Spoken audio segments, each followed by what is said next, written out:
Hi guys, Melanie here, and I want to talk to you today about cravings. Cravings are very, very real. They're a real struggle for a lot of us with the kind of fat loss strategies and successful fat loss. I think over the years we've been taught that cravings are a sign of failure. Almost that if we start to crave foods, we're not doing it right, and that to really be successful, you shouldn't have any cravings.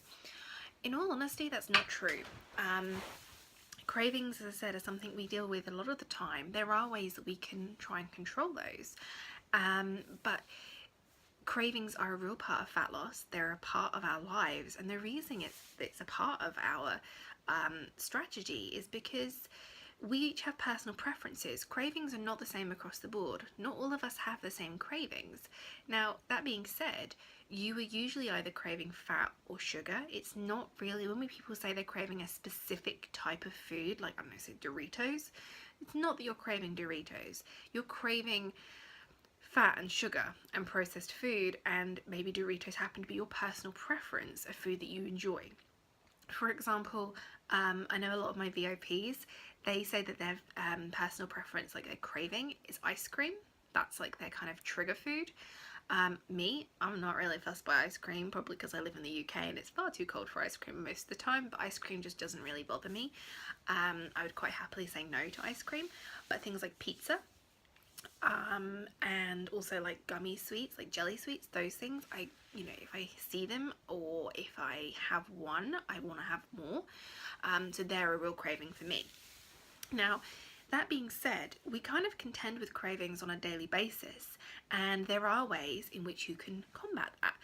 And there are certain foods that trigger those cravings. There are certain foods or drinks that you can have that will buffer those cravings. And again, this is all down to personal preference. This is where it really comes in, that when you go on a diet or when you start to think about your own fat loss strategy, what works for you is really important, because personal preference is just as important as a caloric deficit. Personal preference is just as important as exercising. What you enjoy when you eat, what you enjoy when you exercise, what you enjoy reading, what you enjoy doing, all those things are down to your personal preference. And whilst people have similar interests, it doesn't mean that your cravings are the same as everybody else's. So that's why I struggle to understand why we still live in a world where people think that if you're craving something, that you're not doing it good, doing well enough, that you're not on plan, you're not really following, you're not really focusing. That's not true. It's complete rubbish. You are doing what works for you, and actually having those cravings will teach you a hell of a lot about yourself. You'll start to learn, why am I craving? Those are things you have to be mindful of. So things that I really spent some time thinking about is where do my cravings happen? And I know, and I've already known for a while, I tend to crave after dinner. Not because my dinner isn't satisfying or it's not filling or it's not full of vegetables and healthy foods, but I've actually got this kind of routine craving where after dinner I crave something sweet. I want something sweet. And most of the time over the years, I've tended to just allow myself to have that. I've even been quite open by saying that I've tried to remove that craving or tried to remove having something sweet, and it's just made it worse. What I realised was that if I had a cup of coffee after dinner, decaf coffee, cup of coffee after dinner, I am actually able to curb that craving, and sometimes I don't need anything sweet because I like the coffee, I like the taste of coffee. It's something that actually buffers those triggers and buffers those cravings for me.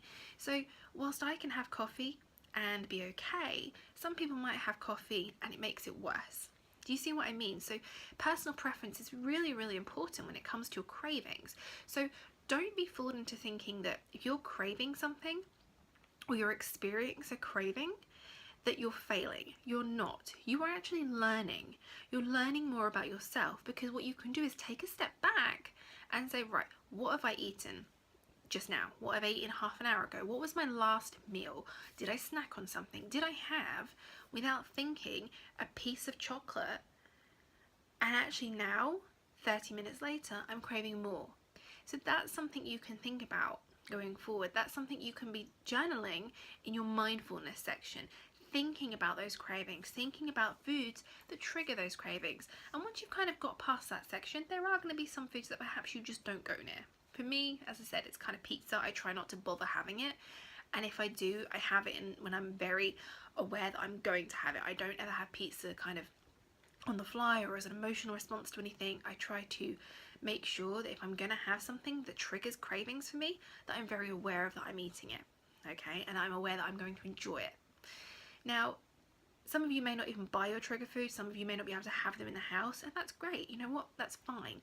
That's okay. At some point, you'll probably get to the situation where you can have it in the house. You'll probably get to the point where you can have chocolate or ice cream or pizza in the house, and you'll be okay.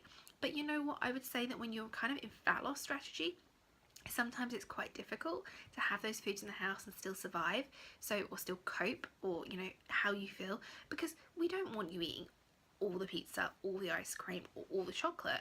You know, that's going to counteract all the good that you're doing. So I kind of understand that, but you will get to a point where you can introduce them back in and you can probably have a little bit and be okay.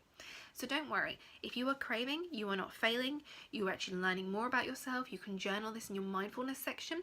You can really think about what you're craving, what you last ate, what did you eat this morning, what timing are you craving? Are you craving because you're in a situation? Are you craving because you think you're going to miss out?